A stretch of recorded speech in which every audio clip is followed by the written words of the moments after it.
You know those moments when you love an outfit, but not what's happening underneath it? That's exactly why I created Half T. Half T is a layering essential designed to give you coverage without the bulk. No bunching, no overheating, no awkward tucking. Just clean lines, confidence, and comfort. We offer multiple sleeve lengths, colors, necklines, and our 2-inch signature band so that clothes finally work for your life. Because getting dressed shouldn't be complicated. It should feel easy, intentional, and like you. You can shop Half at halftee.com, and trust me, once you layer smarter, you'll never go back. Use code HerLayeredLife and save 15% today.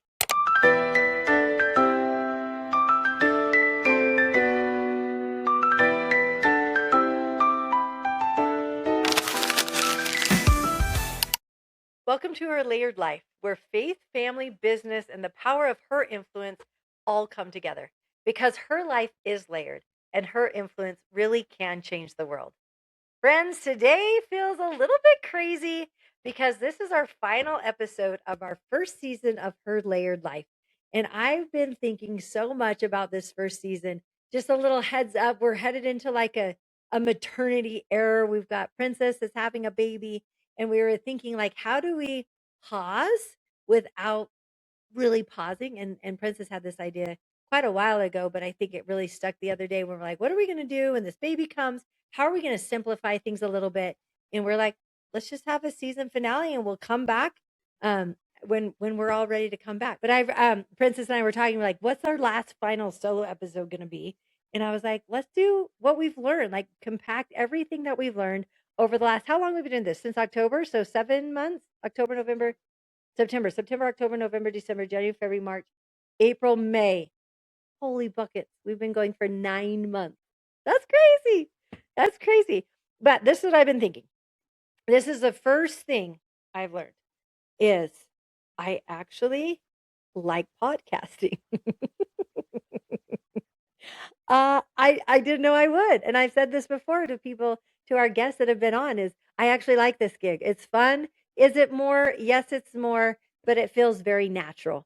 It's been a very natural process, and I've really uh loved all of it. I didn't know how comfortable it would feel, but this really has become a place where I feel like I love sitting across from incredible women or screen to screen, because some of them have been virtual, and just listening and learning. And wow, we have been truly blessed with some incredible human beings that are out there making big differences in their own little small ways, right? And we've had some bigger companies on, we've had super small startup companies, but every single one of these women are making their mark, and they're creating just environments that make our world a better place for everybody, not just other women. So um, women are powerful, and not in a loud, flashy way. The world sometimes defines power, right? Power is big and bold and loud and all these things. But we just had this cute little gal on, Jenny. She's a coach for missionaries, and my favorite thing she said is, there is not a wrong way to be a missionary. And she said, you need to be the missionary that you are meant to be, with your gifts, your skills, your talents. And I love that, because so often we have these definitions in our mind of what makes us powerful, what makes us great, what makes us good at what we're doing. And lots of times it's not flashy. It's just simply by being who we are. But it's layered, right? It's all layered. It's thoughtful, intentional, and I'm building something that actually helps people. That's really what all of these interviews have been about, and that has been the underlining thread. I feel like that has absolutely been threaded throughout every single one of these episodes, is the fact that women who own businesses, who start businesses, who are influencers, really are the type of women that are looking for ways to make this world a better place, a more practical place, economical, easier, especially honestly for other women. So that would be my very first thing. I like podcasting, and gosh dang, I love women, and I love listening to their stories, and their stories are very layered. And that's fascinating and exciting and fun to me as well. This is the next section, because I don't think this needs to be number one. I couldn't decide if I want number one or the last one, but it had to be number one because it was with Alyssa.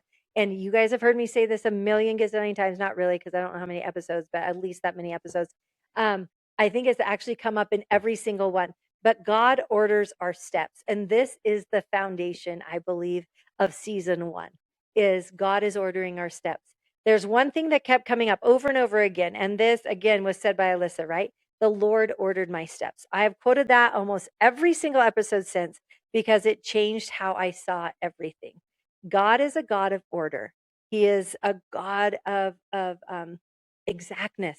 You know, he's a God of divine design, and I love thinking about that because it changed how I really did see. And when we choose to trust Him, even when things don't make sense, even when timing feels off, we can trust that our steps are being ordered in a way that is better than we could plan ourselves. And that showed up in so many stories this season. Women starting businesses, pivoting, failing, trying again, and then suddenly years later, it all connects. And I think that was probably Shannon and Ash from House of Foils. I keep thinking about Shan's story and how she's been in the hair business for 20 plus years. She's tried different things. She's not even a hairdresser herself, right? But she's tried several different things, and finally, the God ordered her steps, prepared her to be able to start this House of Foils foiling company that has absolutely taken on the hair industry by just complete shock and surprise. And oh, I just love it. I love that story. So suddenly the years later it all connects. That is what I think about. The next thing is women build differently. This is the pattern that I saw is here's something I didn't expect though. But it became my hypothesis, and by the end of the season, I actually believe it's very, very true. Women build differently. I already talked about this a little bit before. Every single woman I interviewed created something practical, built something that solved a real problem, and almost always created something that helped other women. Take Mel from Tobiq. Her bag's literally designed to make women's lives easier, not louder, not trendier. It wasn't even trendy, right? But easier, smarter. Or Michael. I loved Michael's podcast when she talked about your body's not the problem. Our bodies are not the problem. The product just might be made for another type of body, right? And that is completely different. That's a completely different lens. It's not about fixing ourselves, it's about understanding ourselves because God didn't accidentally create diversity. He authored it. And this was something that Michael said that I absolutely loved was God is the greatest creator of diversity. He loves diversity. He loves differences and uniqueness and colors and all the things. God is the greatest creator of diversity and he loves it. So don't don't shame yourself because you're unique, because of your uniqueness, because of your authenticity, because of your body that's built and made for you, that is you. I love that. So your body's not the problem. That's what I learned from Michael, and that God is the greatest author of diversity. Personal responsibility, the mirror moment. But here's where it gets real because it's not all inspiring quotes and beautiful stories, right? Sometimes the lesson is look in the mirror. And we learned this from Danielle. She said, if you keep running into issues, what if the problem is you? So you need to look in the mirror. And this reminded me of an experience that I had. I was lifting weights. I was over at Penny's house. You guys all know Penny is my bestie. We work out a couple times a week together. And we were working out on gym flooring where it's like puzzled and the things fit together. And I was doing a straight leg deadlift where I was balancing on one foot, the back foot goes up, and then doing straight and doing hamstring straight leg deadlifts is what they're called. I already said that. But I kept losing my balance and I was getting so annoyed. I'm like, what the heck? I've been doing, I've done these 1,000 times. And I stopped and I looked down. And what I realized is my foot was every time I'd go down, my foot would go into the one of the crevice and it would sink like this. And so it was absolutely making me out of balance. And all I did was move my foot maybe an inch over. And all of a sudden, it was, my balance was back. And that was something we talked about is if we keep running into obstacles and having little issues, maybe it's time to look in the mirror and make those fine little adjustments that you need to make, like I needed to make with my foot so that I could keep my balance on that exercise. And that I loved that lesson is to look in the mirror and see what things you can do to improve on to help those minor little adjustments to help you kind of move past and help you get the results you want. So essentially, my form was off, right? And that's life. Sometimes we don't need a new strategy. we need an honest evaluation. That was such a powerful, powerful lesson I learned. Stay in your lane. This is what I learned from Bailey Rae Studios. This also kept coming up over and over again. Comparison will take you out if you let it. Bailey said it so simply. You choose what success looks like in your life. Not Instagram, not your neighbor, not someone in your industry, you. And that's where peace comes from. I've said this a million times. When we're in the mindset of comparison or competition, that is when we absolutely will fail, because our rhythm, our season, our experiences are so different from other people's experiences. And when I'm looking at some, and I don't know, it's crazy. I'm actually 50, so 49. I'm gonna be 49 this year. But if a young mom is looking at me like, oh my gosh, I don't know how Amanda does it all. That I am in a significantly different season where my youngest is 11 and I'm not taking care of the littles anymore. I don't have 4 kids under 5 like, back in the days when I had Cody, or yeah, Cody. We had 4 kids under 5. And I could not do what I do today in that season of life. So if we're comparing different situations, different seasons of life, it is really going to rob us of really enjoying the season that we're in. And if we can step out of comparison, step out of competition with one another, but really step into creating, all of a sudden we're able to support and love and be excited for each other's seasons and not diminish our own season because our season doesn't look like somebody else's. So I love that conversation um, that we had with Bailey about comparison, competitiveness, and really stepping into a lane, into an environment where creating is so much more important than comparison. Start even when you're not ready. This is a fantastic, I mean, this is probably my one of top biggest advices. Quit waiting for everything to be perfect. In fact, I talked about this the other day. When we feel impressed to do something, we cannot wait for perfect conditions. Okay? Even if the conditions, and I would even go to say if the conditions are perfect, might not be the right time, but perfect conditions does not mean you move forward. You got to move and do and follow those things that you're feeling inspired to do, even if the conditions are perfect. And I talk about this a lot with it was funny because we were doing family prayers. So family prayers, we do family prayers in the morning, we do family prayers in the evening. And in the morning it's way different. In the morning I do it a couple times because Covington's still sleeping. I don't want to wake Covington up earlier than I need to. And the other day, I was actually working out down on my Peloton, and Cruz was sitting on the stairs. Clancy was in the kitchen. Tyler was up at the top of the stairs, and Cooper was standing next to him. Top of the stairs. I'm looking over there, like you guys can see what I'm looking at. But Cruz goes, "Hey, we need to pray." So I paused my workout, and I literally sat on my Peloton. Cruz is on the stairs. We're all like, we're in this perfect little circle, kneeling down, having a prayer. But if I waited for the perfect conditions to have family prayers, we would never do them because I would never get the perfect condition. So we prayed with the bigs. Then when Covey gets up and he heads out the door, I pray with him again. And then the evening is, I would oftentimes find myself like, oh, I need to wait for the big kids to get home. But by then the little kids were in bed or they were tired or we were exhausted. So what I finally started to decide is at 9:30, I have family prayers and scriptures, and whoever's here is here, and we'll pray for those that aren't, right? And so that has also helped me have family squares, have family prayers and scriptures consistently, because the consistency is what's going to bring about the results. It's not the perfect condition. So remember that. And this one, uh, this that kind of fits into this, but this one might be most consistent lesson across every guest. This start where you are, not because you're ready, but start where you are because you feel called to do something.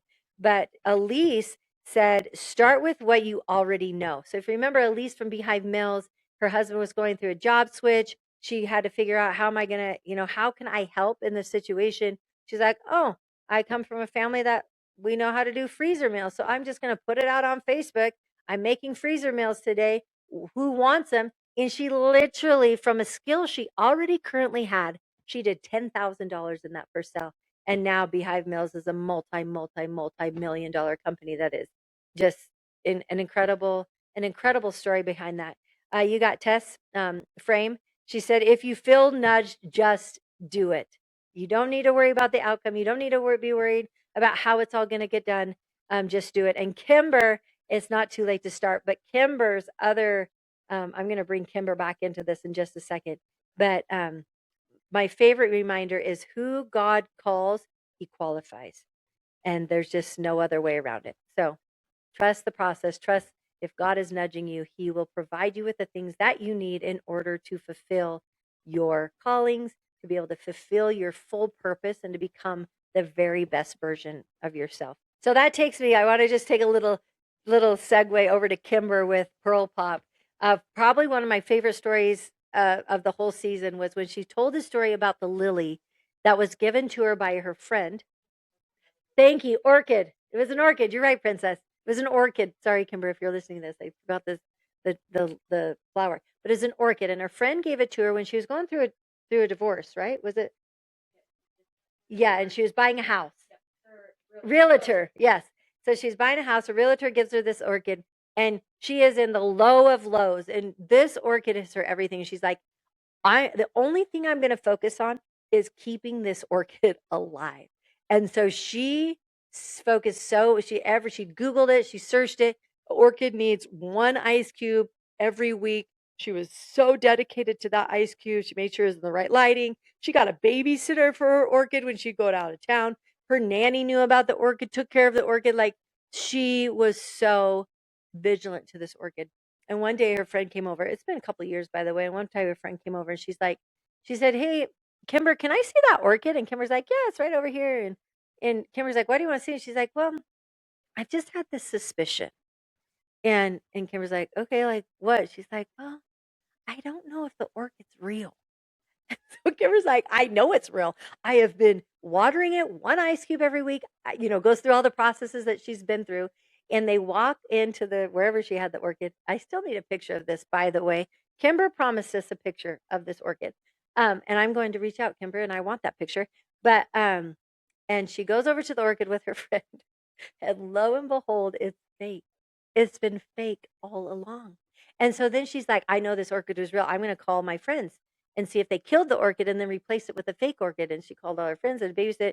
Nobody replaced the orchid. And then she finally called the realtor. He's like, "Bro, did you give me a fake orchid? Because I have been vigilantly,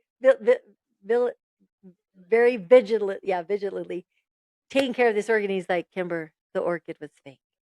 And I love that story so much. I gut laughed when she told it to me first. I was gut laughing. And I just think it was so perfect. Sometimes God gives us the smallest things to focus on because we just need one thing to work out. And he does not care that he didn't care that the orchid was fake. He loved that Kimber was putting an ice cube and she took so much time and love to make this fake orchid survive and live. And that was the whole point is sometimes we just need the smallest thing to focus on so it can help us get up and out of these hard times.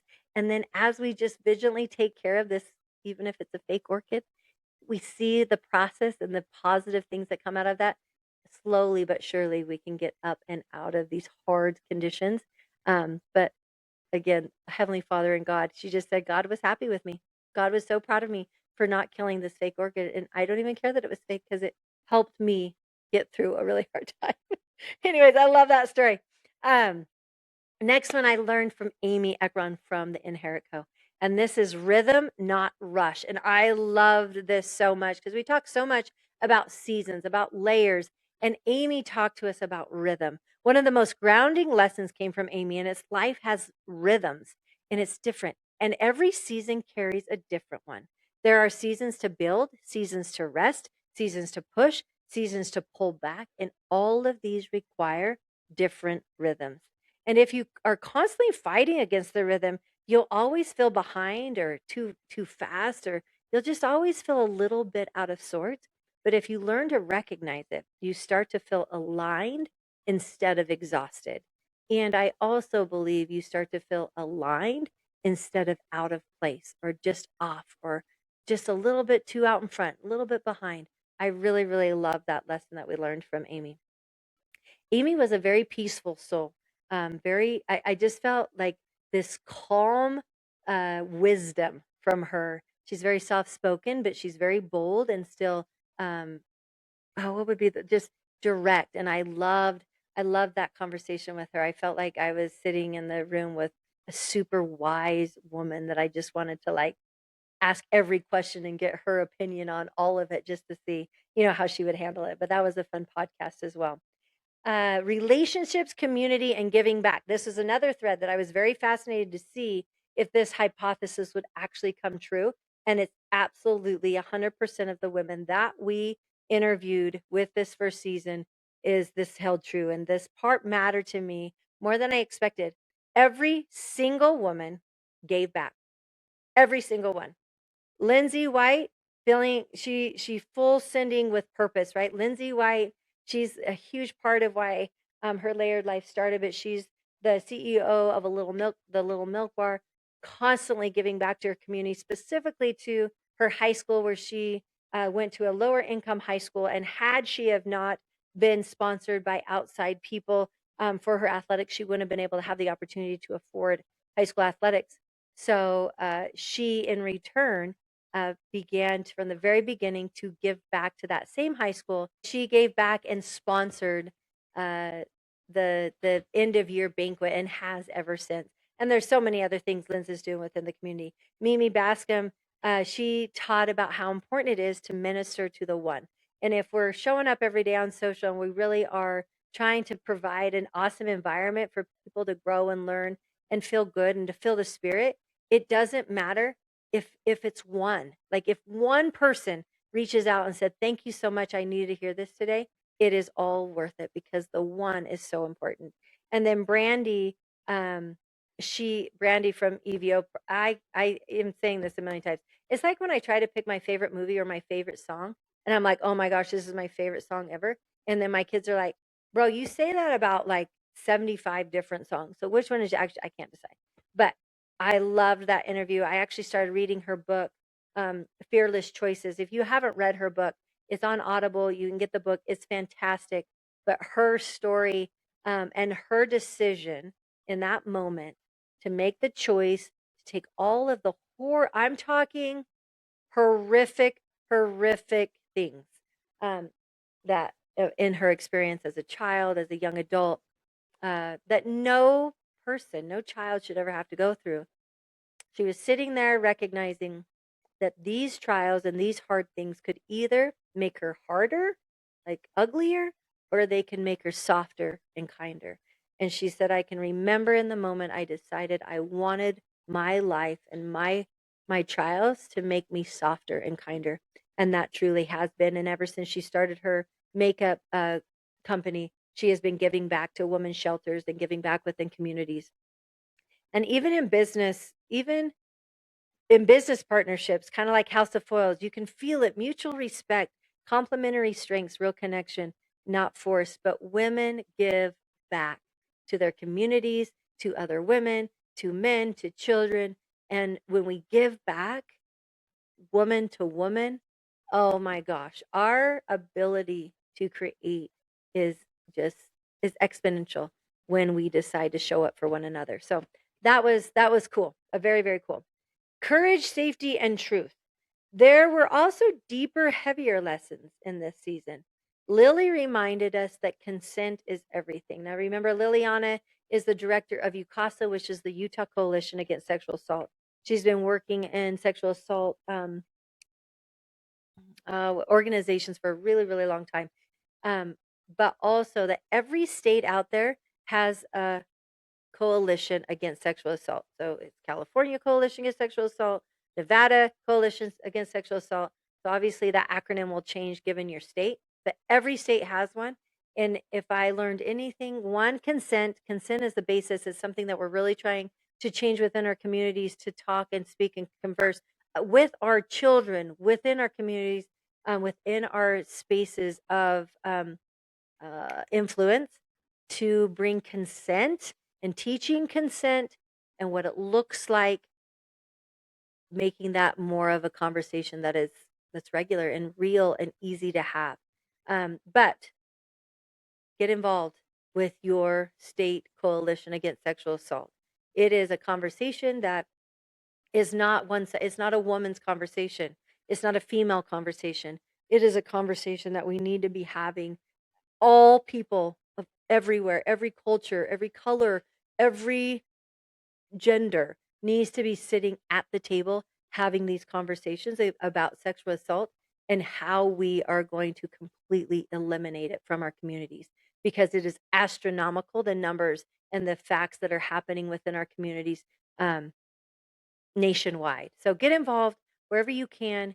If you have any other questions about that, please feel free to message, make a comment down below, and I will give you resources to get more involved in that. But that was we want to create environments where women feel safe, is and men, right? Women actually, they're more often sexually assaulted than men, but there is still it still is unacceptable regardless, in children especially. But it's not optional. Safety's not optional, it's essential, because real change happens when we believe women. So that was a very learning moment for me as well. The big realization that really kind of ties everything all together. So here's where I landed after all of this. My original thought was women create amazing products, but it's actually deeper than that. Women create solutions, women create spaces, women create impact. And here's the part we cannot ignore: women drive the majority of spending, but we're not directing it toward women owned businesses at the level we could be. After sitting across from all these women, hearing their stories, seeing their hearts, I'm convinced, still convinced, if we shifted, I almost swore, if we shifted even a small percentage, we wouldn't just change businesses, we truly could change lives. And that is the point of this podcast. And it has been sunk into my very soul that if we can shop more intentional, if we can be more aware of the women owned businesses in our communities, and I'll even go even broader to say the small businesses within our communities, we will take back and have so much more control over our communities in general, because we are taking what makes this world run, which we got to have the money, we got to buy food and clothes. Those are all super important. Money is a very, very important part of our community. And if we can spend it wisely with more intention, spending it in women owned businesses can absolutely change the world. And I believe that. And I know that sounds super like, wow, that is out there, but I absolutely believe that, because the women that I interviewed through these last 9 months are creating incredible impacts within their communities wherever they are. And I am just so honored to be able to call them my friends. Honestly, all of these women are now my friends. And I love that I've been able to share moments where they're like, oh, I've never told anybody this before. That happened a lot, huh, Princess? Just so many times people saying, I've never told anybody this before. But that just said to me that we're exactly where we're supposed to be. So here's what I want you to take from this season: start the thing, trust the timing, trust God. He is ordering your steps. And I promise, really quick, uh, I talked about this in the last podcast we just did, but I was studying my scriptures this morning. I was studying about Moses and the Israelites and the parting of the Red Sea. And the thing that stood out to me about that story that I never noticed before, go look it up, go read your scriptures and go read that story. But it says the Lord parted the sea and it was dry ground. He could have parted, it would have made way more sense to part the sea and just have the Israelites pass on muddy, sandy dirt. That makes sense, right? But the Lord is preparing blessings that are not mediocre. They're not sloppy. They're not muddy. They are blessings that were prepared on dry ground.